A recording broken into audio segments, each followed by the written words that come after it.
If you just got a new wood cutting board, don't use it yet. Here's how to prep it the right way so it lasts for years. Step 1. Give it a quick wash with dish soap and a sponge. You don't need to soak it, just a light wash to remove any dust or factory residue.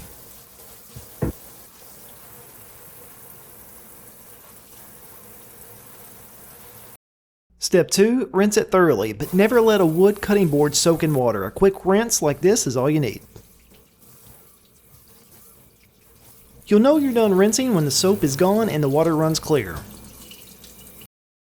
Step 3. Wipe it down with a towel and let it air dry until it's completely dry. This part's important. If there's any moisture in the wood, the oil won't absorb correctly. I'll let mine sit overnight before moving on.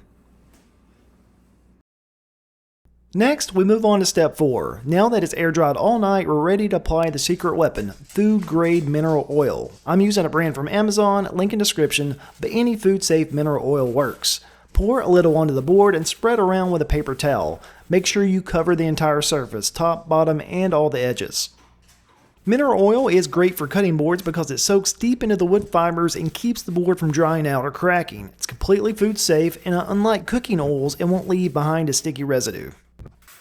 Let the oil soak in for about 20 or 30 minutes, then move on to the next step, which is wiping off any excess oil with a clean paper towel. The surface shouldn't feel greasy, just smooth and hydrated. If the board absorbed the first coat quickly, go ahead and apply a second one. This is almost always the case with brand new boards. Same process, spread it, let it sit, and wipe it off. Finally, let the board rest overnight so the oil can fully penetrate. By the next day, it's conditioned, protected, and ready to use. That's it. Simple, fast, and it keeps your wood cutting board looking great for years. Here's a quick summary of what we just went over. If this helped, please think about hitting that like button and subscribing, and we'll see you on the next one.